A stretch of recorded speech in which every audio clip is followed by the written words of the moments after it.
Bonjour Victoria, Salut Thierry. toujours en forme, donc toujours en live, c'est ça? Absolument. Nous, on est là, 22e épisode. Ça, c'est le début jusqu'à l'univers. Oh, on compte plus, oui, exactement. En date du 21 avril, on est déjà au 22e numéro de Coming Mag Live.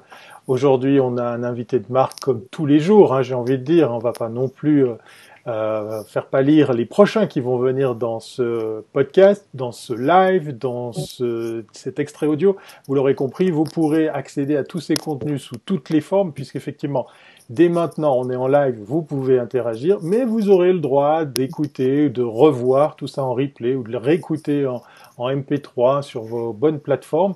Mais pour l'instant, il est venu le temps de quand même présenter notre invité. Je te passe la parole, Victoria. Tout à fait. Bah, notre invité, c'était le publicitaire de l'année dernière.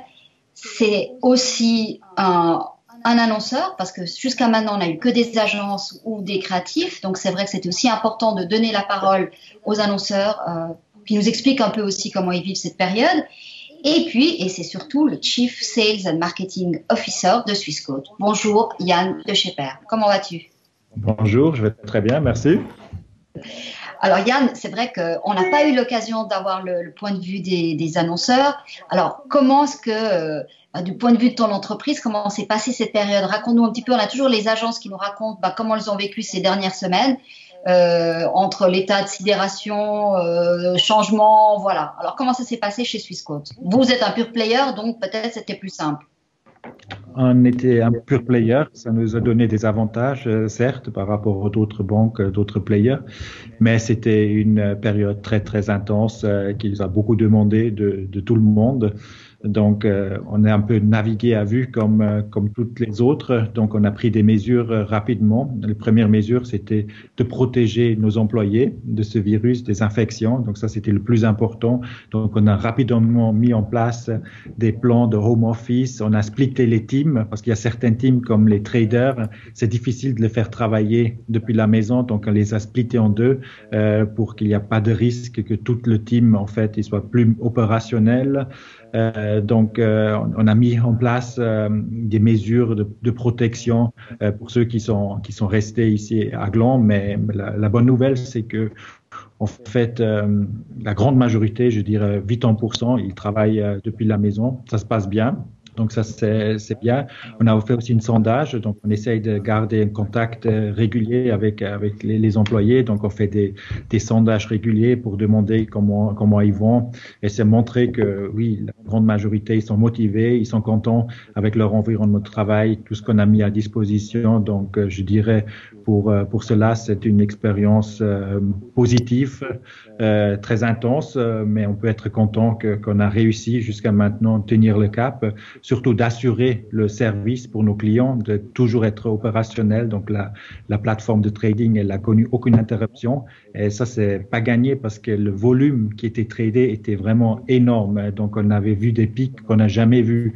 Donc mais pourquoi on a vu ça? Parce qu'il y avait un grand mouvement sur les marchés, il y avait un crash.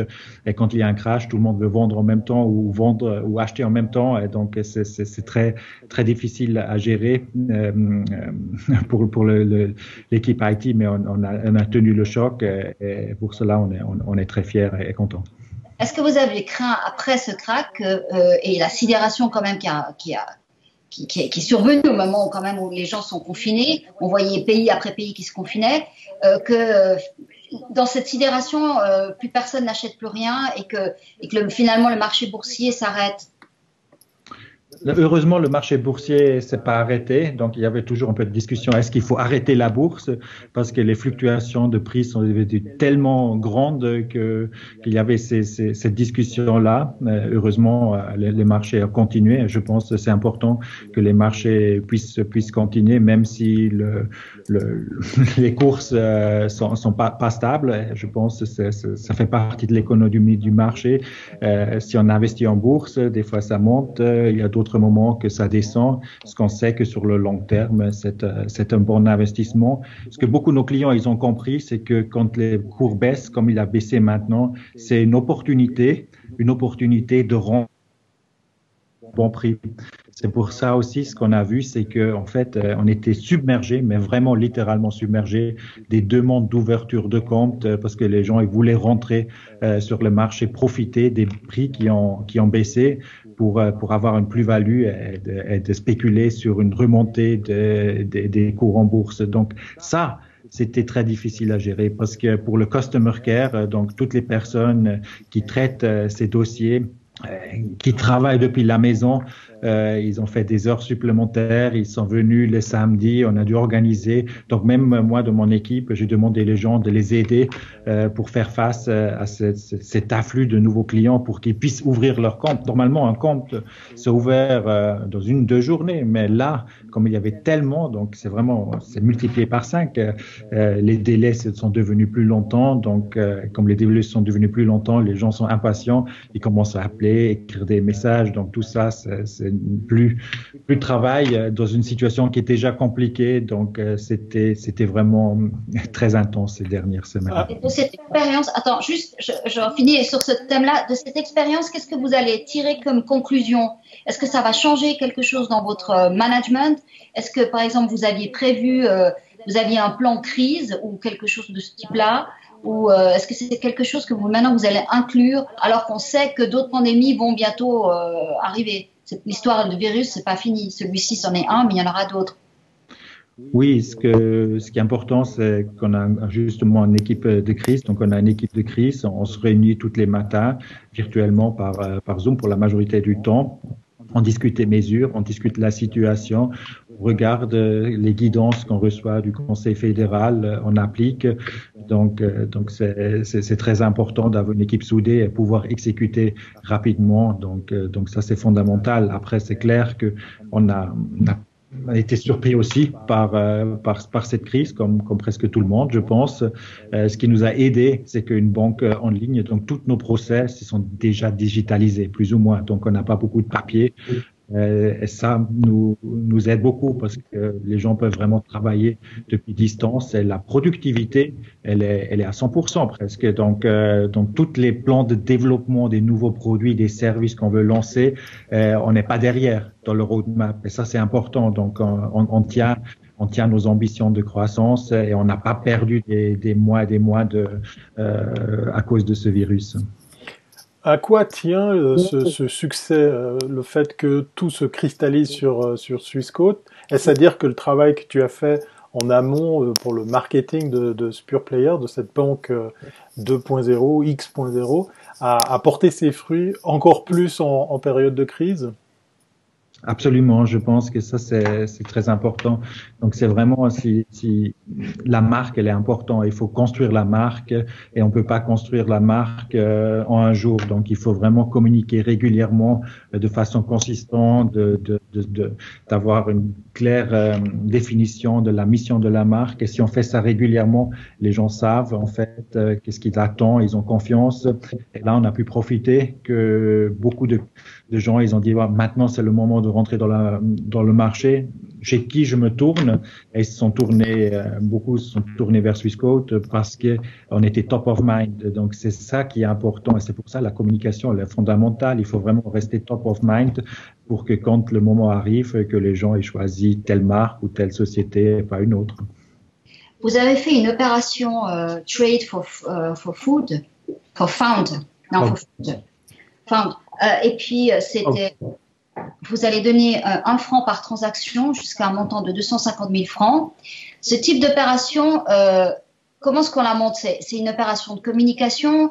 Il y a plein d'entreprises qui ont fait ça. C'est vrai que pendant cette période, c'est difficile de communiquer d'une manière que sur le coronavirus. Est-ce que c'est une manière d'apporter, je veux dire, est-ce que c'est du coronavirus bashing, washing? Je ne sais pas comment on l'interprète ça. Pourquoi une entreprise se met à faire ce genre d'opération? Oui, parce que on est une entreprise, on veut être différent, mais on n'est pas indifférent. Je pense que ça, c'est très important. On a de la chance que la société va bien. Je cache pas qu'on profite même d'une certaine manière qu'il y a de la volatilité sur le marché, mais c'est aussi une réalité et on voit ça à fur et à mesure que c'est pas seulement une crise sanitaire, c'est de devenir une très très grande crise économique. Il y a beaucoup de sociétés, beaucoup d'indépendants, beaucoup de travailleurs qui commencent à souffrir. Et nous, on voit bien, tant qu'on a un devoir, je dirais, d'empathie et de solidarité avec ceux qui ont moins de chance que nous, parce qu'ils sont dans un autre secteur d'activité où ils n'ont pas d'activité, ils ont plus d'activité. Et même en Suisse, il y a des cas et des gens qui ont du mal. Et c'est surtout quand une crise arrive que ceux qui sont déjà un peu au bout du rouleau, après, avec une crise, après, leur situation s'aggrave encore plus. Donc, c'est pour ça qu'on a lancé cette opération Trade for Good, qui est très simple. Pendant 3 semaines, sur chaque transaction boursière, n'importe si on achète des actions, des obligations, des fonds, des ETF, donc vraiment sur chaque transaction boursière, on donne 1 franc à Caritas et ça pendant 3 semaines. Donc on espère que les gens traitent beaucoup et comme les marchés sont favorables à beaucoup de trading, on pense qu'on va avoir une jolie somme qu'on va pouvoir verser à Caritas. C'est bien. Je ne sais pas si tu veux poser une question, Thierry. Oui, j'ai une question. Je reviens sur l'intérêt soudain qu'il y a pour une banque à la page. On va parler de Swissquote. Quelle différence notable il y a justement avec la banque à papa qui peut-être là a du souci à se faire? Qu'est-ce qu'elles ont manqué? Qu'est-ce qu'elles ont loupé? Qu'est-ce que vous avez réussi là où les banques traditionnelles ont pas vu venir les choses? Je suis quand même épaté de savoir qu'en période de crise, eh bien le trading, les affaires continuent à tourner, même bien. Vous enregistrez encore plus effectivement de nouveaux comptes. Qu'est-ce qui fait que enfin le public change de prestataire, change de banque? C'est quoi les différences? Ben, je pense qu'une période de crise, les besoins se cristallisent encore plus. Donc, si moi je suis dans une banque traditionnelle, j'ai un portefeuille avec des titres et des actions importants, et là je veux les vendre. Et j'arrive pas à joindre mon conseiller de vente, et j'arrive pas à faire la transaction téléphonique parce que ils sont pas équipés. Dans une journée, je pourrais perdre 10% de la valeur du portefeuille, ça peut faire mal. Et si on a une expérience comme ça, après on se pose la question pourquoi payer le double, le triple, des fois 4 fois pour une banque traditionnelle avec un conseiller qui n'est pas joignable, si finalement je peux le faire moi-même à moindre coût sur une plateforme de trading qui est toujours opérationnelle, qui est simple, conviviale, et finalement que je peux m'informer moi-même sur le marché. Parce que ce qui est vrai, c'est que quand les marchés sont comme ça, personne ne sait exactement comment ça va se développer. Et ce qu'on a aussi vu dans cette crise, qu'il y a un besoin énorme d'informations. Donc, on a donné beaucoup de webinaires, on a écrit des articles, donc on a essayé d'informer, d'analyser. Mais c'est clair, c'est que des points de vue. La situation change de jour au jour et c'est pour ça aussi que il y a une grande volatilité parce que tant qu'il n'y a pas des fondamentaux, que tant qu'il c'est pas clair, en fait, ce virus, combien de temps le lockdown va exister, comment vont être les conséquences sur les bénéfices des sociétés, tant qu'on n'a pas de clarité, c'est difficile, en fait, de prendre position. Et dans ce contexte-là, en fait, c'est mieux de se faire son propre opinion et ce qui est clé, c'est que on a une plateforme qui est opérationnelle, qui est rapide et qui est bon marché. Le temps t'a donné raison, par exemple, de donner vie à d'autres supports de communication. Je pense ici au journal, parce que moi, ça m'épate toujours de savoir que Swissquote est à la fois une banque et à la fois un média. Donc tout ça porte à croire que porte ses fruits, fait penser qu'effectivement c'était une démarche tout à fait juste et elle porte ses fruits et puis permet à tout un chacun de enfin se dire bon bah voilà j'ai enfin trouvé un partenaire sur qui je peux compter et surtout qui répond à mes attentes. C'est vrai que cet exemple de perdre plusieurs pourcents sur une journée, il est flagrant tant c'est compliqué de joindre les gens en période de crise. Donc, pour revenir sur les aménagements qui ont été faits chez Swissquote, alors on a bien compris pas de soucis techniques, pas de grands changements en matière de comment travailler, comment aménager ce travail.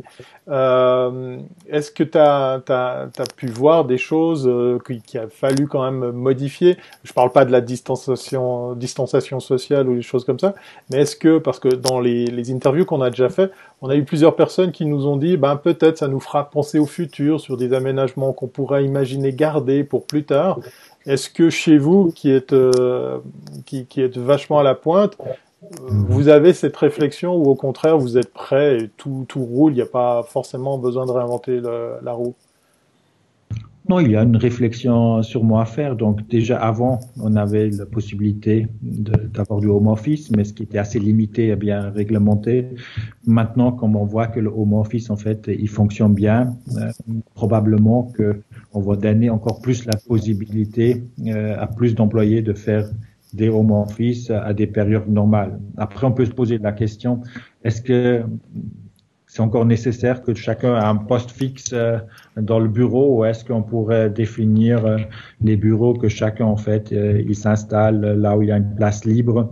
Donc ce genre de réflexion, on doit devoir faire. Donc parce que c'est clair que cette crise, elle change la façon comment on travaille. Il y a beaucoup de choses qu'on peut faire à distance. On voit aussi les limites. Je pense surtout quand on travaille la créativité. Je pense c'est quand même difficile sur la durée parce que c'est là où on est le plus créatif, c'est quand on est ensemble.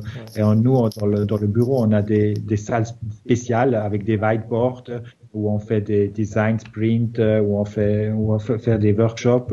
Et c'est là qu'on voit qu'on est le plus créatif quand on travaille ensemble, quand on s'échange, et de faire ça par Zoom. Je n'ai pas encore vécu des très bonnes expériences pour ça. Ça revient partout. Toutes les personnes qu'on a interviewées pointent sur cet aspect que finalement il manque, la créativité ne peut venir que du brainstorming entre personnes réelles et que c'est très difficile. On est peut-être plus efficace quand on a une mission précise à faire, comme là vous deviez gérer toutes ces ouvertures de compte, répondre aux clients, mais quand on doit imaginer le futur, commencer à réfléchir à l'image de sa marque, c'est beaucoup plus compliqué de le faire de cette façon. Justement, pour parler de créativité, dans Coming Mag Live, j'ai instauré un petit truc. J'essaie de compter le nombre d'annonceurs qui réagissent, qui surfent sur la vague de cette crise. On est à 4 annonceurs. En tout cas, pour ceux que j'ai vus. Voilà, pas plus tard qu'hier soir, j'ai trouvé un 4e annonceur suisse qui a changé son fusil d'épaule et qui a donc donné vie à un spot télé. Bah oui, désolé, je me remets à regarder la télé. On en est un peu tous, obligés, amenés à le faire. Et ça m'amène à une question pour Swissquote. Est-ce que vous allez travailler sur une nouvelle campagne ou une campagne spécifique à cette crise? Est-ce que vous en avez besoin? Et si oui, sous quelle forme tu imaginerais une communication Swissquote spécifique à cette crise qu'on connaît? Non, on n'a pas planifié de faire une campagne spécifique. Donc, on a la campagne, l'opération Trade for Good qui est spécifique dans ce sens-là. Bien sûr, on adapte le plan rédactionnel, donc on donne plus de webinars, on donne plus de contenu de profondeur, on essaye d'être moins agressif au niveau de la communication, donc il y a peut-être des communications qu'on ferait pas maintenant, qu'on aurait fait il y a quelques mois, donc il faut être prudent, mais ce qui est important, c'est de continuer de communiquer, parce que ça serait la pire chose pour une marque d'arrêter complètement, donc je pense que la marque, elle doit être présente. Elle doit montrer de l'empathie, elle doit montrer qu'elle est là, elle doit être vraiment là pour les employés et pour les clients, c'est très important. C'est là où ta proximité aussi avec l'association suisse des annonceurs est intéressante pour nous. Il y a un vrai souci sur le marché de se dire, normalement en temps de crise, la première chose qu'on arrête, c'est la communication. Et beaucoup d'agences craignent ce comportement qui s'est toujours avéré chaque fois qu'on a eu des périodes économiques un peu plus difficiles. Est-ce que tu penses que là, étant donné la particularité de cette crise, ait une conscience que finalement tous les acteurs sont tenus ensemble et que il va falloir aussi, pour refaire démarrer la partie agence communication, il faut aussi que les annonceurs jouent le rôle. Est-ce que tu penses qu'il y a une conscience du point de vue des annonceurs de l'importance cette fois-ci au-delà, ça pas seulement pour communiquer pour leur marque, mais aussi pour faire vivre tout l'écosystème? Oui, je pense, j'espère. Donc, je pense les annonceurs, ils ont une responsabilité, comme les médias, ils ont aussi une responsabilité. Et il faut vraiment regarder au cas par cas, parce qu'il y a vraiment des annonceurs qui ont des problèmes, qui sont gravement touchés, comme les restaurants, les hôtels, le transport, les cinémas. C'est clair, on peut pas demander des acteurs de continuer avec la pub. Je veux dire, ça donne pas de sens. Donc, c'est normal qu'ils annulent tout ou qu'ils le reportent. Et là, les médias, il faut qu'ils se montrent flexibles, il faut qu'ils se montrent comme partenaires et qu'ils insistent pas sur les conditions de vente qu'il y a normales. Donc, je pense là, c'est important qu'il y ait un partenariat. Après, d'autres secteurs qui se portent bien parce qu'il y a toujours des gagnants. On n'est pas les seuls qui sont gagnants. Il y a aussi d'autres de shop online et sociétés qui se portent bien. Donc là, ils ont une responsabilité, bien sûr, de continuer à communiquer et soutenir tout l'écosystème. Après, je pense aussi le Conseil fédéral, le gouvernement peut faire quelque chose parce que si on regarde la problématique avec la publicité et ses investissements, c'est que c'est pas considéré comme un investissement, mais c'est considéré comme une dépense. Et si c'est considéré comme une dépense, ça veut dire s'il y a moins de revenus et si la société veut garder un certain bénéfice, une profitabilité. C'est quand même le but de chaque société, c'est d'être profitable. Mais souvent, les sociétés sont un peu forcées de couper là où ils peuvent couper. Et c'est clair que réduire le staff, c'est quelque chose qu'on n'aime pas faire. De couper un peu la publicité, c'est quelque chose qui est plus facilement à faire, même si c'est pas quelque chose qui est bien sur le long terme. C'est pour ça, l'ASA, la proposition qu'on a fait, c'est de dire, OK, pourquoi on ne traiterait pas la publicité comme un investissement, comme un don, qu'on puisse déduire, en fait, des impôts. Donc, ça, c'est une proposition concrète qui pourrait aider à faire qu'il y a moins de résiliation, moins et que la pub continue à être faite en Suisse. C'est une excellente idée. Je trouve que c'est une excellente initiative et on l'a jamais vraiment abordé la publicité sous cet angle-là. Et c'est peut-être une issue, effectivement, de le voir comme une opportunité et pas comme un coût. Quelles sont les actions que va faire l'ASA pour ça, pour faire connaître ce point de vue? Il travaille au niveau aussi avec Communication Suisse au niveau du Conseil fédéral. Comment est-ce qu'on va pouvoir faire changer? Donc, il y a un travail de lobbying, il y a cette proposition qui a été faite. Donc, maintenant, je connais pas exactement le statut de la demande, si on est toujours en attente d'une réponse ou pas. Donc là, il faudrait regarder avec Roland. Il saurait sûrement mieux savoir où on est avec cette demande. Mais je trouve que ça, c'est quelque chose, parce qu'il faut être créatif dans une crise. Et c'est clair que dans une crise, l'État, il faut qu'il soutient les secteurs et également le secteur de la communication. Et ça pourrait être une idée qui pourrait donner du sens parce que c'est facile à implémenter. On peut le limiter dans le temps et après aller à nouveau sur business back to normal. Mais on voit aussi que beaucoup de secteurs craignent l'interventionnisme de l'État et la crainte que la Suisse, qu'il y ait trop d'acteurs qui dépendent de cette aide de l'État. On l'a vu, beaucoup d'agences responsables d'agences qui nous disaient, mais finalement, moi, je m'endette pour payer des salaires. Et ça, et alors qu'on ne s'endette pas, par exemple, pour un investissement, tu vois. Et beaucoup craignaient simplement de ne faire que reporter un problème qui, de toute façon, dans quelques mois, ils vont devoir de nouveau repayer des salaires. Et s'il n'y a pas d'entrée, l'entreprise ne survivra pas, tu vois. Donc, est-ce que tu penses que cette option de trop dépendre de l'État, c'est quelque chose qui est un danger à terme ou on n'avait de toute façon pas d'autre possibilité de le faire, de sortir de ce marasme? Je pense qu'il n'y avait pas d'autre possibilité, donc parce que cette crise, elle est venue soudain. Ça touchait plein de secteurs, plein de sociétés, sans que c'était leur faute. Après, on peut toujours dire, OK, il y a des sociétés qui ont des bilans plus solides et d'autres qui ont des bilans moins solides. Et ça fait partie un peu de l'économie que ceux qui ne sont pas solides, mais que voilà, il y a un peu une destruction créative, mais dans ces cas-là, franchement, je pense que les conséquences ont été très désastreuses. Je pense que le Conseil fédéral, il a bien agi. Il a agi très rapidement, ensemble avec les banques. Ils ont mis en place ce système de crédit qui peuvent être demandés rapidement. Nous aussi, on a participé à cette action pour nos clients corporate qui ont demandé des crédits.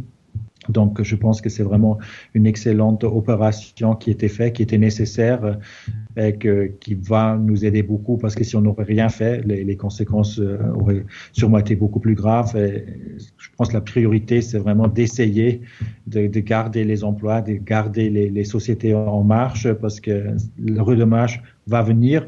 Après, si ça dure trop longtemps, c'est clair que là, on va pas pouvoir sauver toutes les sociétés. Là, il y aura une certaine casse. En période de crise, on le sait, hein, le Conseil fédéral a beaucoup de cas de figure à examiner, de situations à gérer.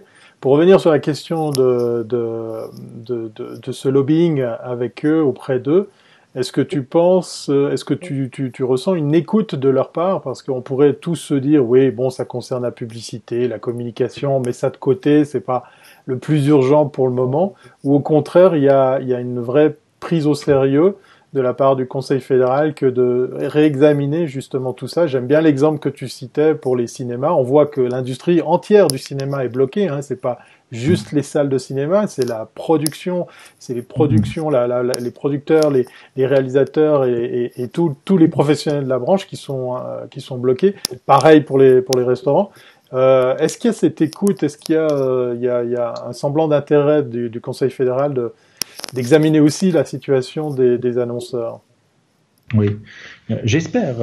Après, je suis pas aussi proche du Conseil fédéral pour savoir sa sensibilité, mais je pense qu'il y a cette conscience en Suisse que la communication est un moteur de la société. Et si on veut un redémarrage rapide, il va falloir de la communication qui peut accélérer ce redémarrage. Donc, si le Conseil fédéral peut faire quelque chose pour qu'il y ait à nouveau plus d'investissement dans la communication commerciale, je pense que c'est une bonne chose et ça serait justifié. Après, comme j'ai dit, je sais pas le statut exact de la demande. Une petite note, vous êtes aussi sponsor du Manchester United. Il n'y a plus de match, il n'y a plus de visibilité. Comment ça se passe, ce genre de relation? Oui, on demande un payback. Comment ça se passe? C'est compliqué. C'est clair qu'on a un contrat avec eux, avec des droits qui sont garantis. Maintenant, les droits ils sont pas livrés. Donc, il y a une négociation commerciale qui est en train de se faire. Donc, ils sont ouverts à des solutions. Donc, on va pas lâcher le morceau parce que pour nous, c'est un grand investissement. C'est chaque année plusieurs millions qu'on investit pour renforcer la marque à l'étranger. C'est clair qu'on est touché par cette situation. Donc, vivement que tout reprenne. Ah oui, ça c'est sûr. Qu'on aille voir des matchs de foot et des fêtes de la bière. Pourquoi pas? Je pense que c'est ça le plus difficile. Même si on arrive à travailler depuis distance, c'est quand même cette distance sociale qui nous touche, qui sont difficiles. Et surtout dans une société comme Swissquote où on est comme un peu une famille, où il y a un pub dans la société. Après la fin de journée, on prend encore un petit verre, on discute de la journée et tout ça, c'est plus possible. Et ça c'est quelque chose qui sur la durée, est difficile à gérer. Oui. Merci beaucoup Yann De Schepper de Swissquote d'avoir échangé ces moments très très intéressants. On va croiser les doigts pour que l'avenir des annonceurs s'annonce radieux. Il est impossible pour nous de prédire l'avenir, hein, on le sait très bien. En tout cas, on est très content de savoir que ça se passe pas trop mal pour vous. Et puis, comme à l'accoutumée, on va se dire, Victoria, à demain, à 15h. Exactement. Rendez-vous est pris. Merci Yann. Merci à vous. C'était un plaisir. Ciao. À très bientôt. Au revoir. Au revoir.